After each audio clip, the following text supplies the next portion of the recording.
From people to small businesses, the government's been distributing money to help us get through the pandemic. The Five on Your Side investigators found Cleveland Clinic received nearly $200 million of taxpayer money to help with coronavirus relief.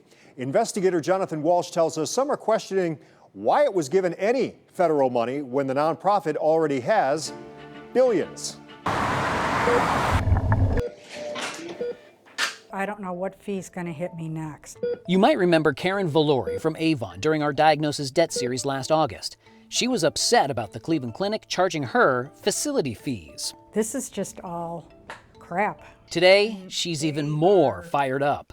Having this kind of cash flow, I just think that's so wrong. Here's why she's upset. What did you find when you looked over Cleveland Clinic's financials? This is Wei Li, the interim chair of the accounting department at Kent State University. Based on the cash flow statement, Cleveland Clinic did spend about $6.8 billion on investment last year. That's right. In 2019, the non-profit Cleveland Clinic invested nearly $7 billion. The same year, Karen was fighting the facility fees. Fees the clinic told us were necessary to help cover services provided to patients. But we told us the clinic then made $1.2 billion in investments from that $7 billion in cash flow. Plus, what did you find as far as them paying the investment firm? Investment management fee was $28 million in 2019. all of it while nickel and diming patients just like Karen. I just think that's crazy. The big picture here?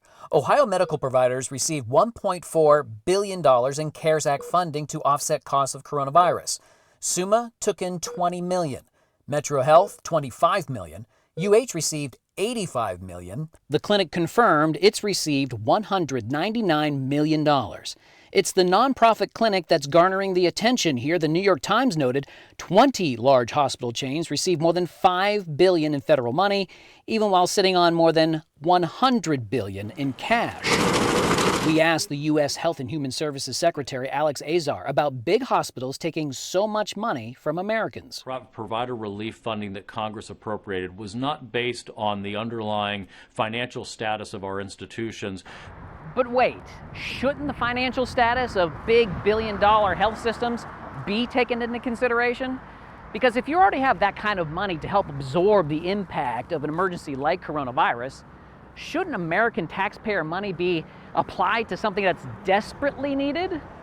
Say, for example, these guys. Not working anymore, and so every little bit helps. I signed up for different food banks, went to get food that way. And it's like, everything's gonna come crashing down soon. We asked the clinic about taking the millions in taxpayer money.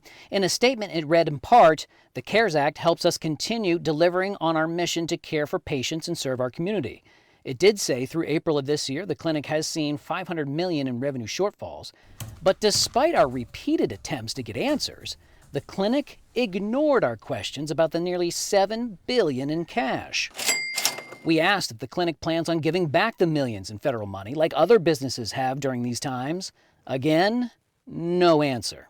Exceptional patient care is one way to touch lives. Just as the coronavirus was hitting, we interviewed the clinic's CEO, Tom MIHALJEVIC, after he gave the State of the Clinic address.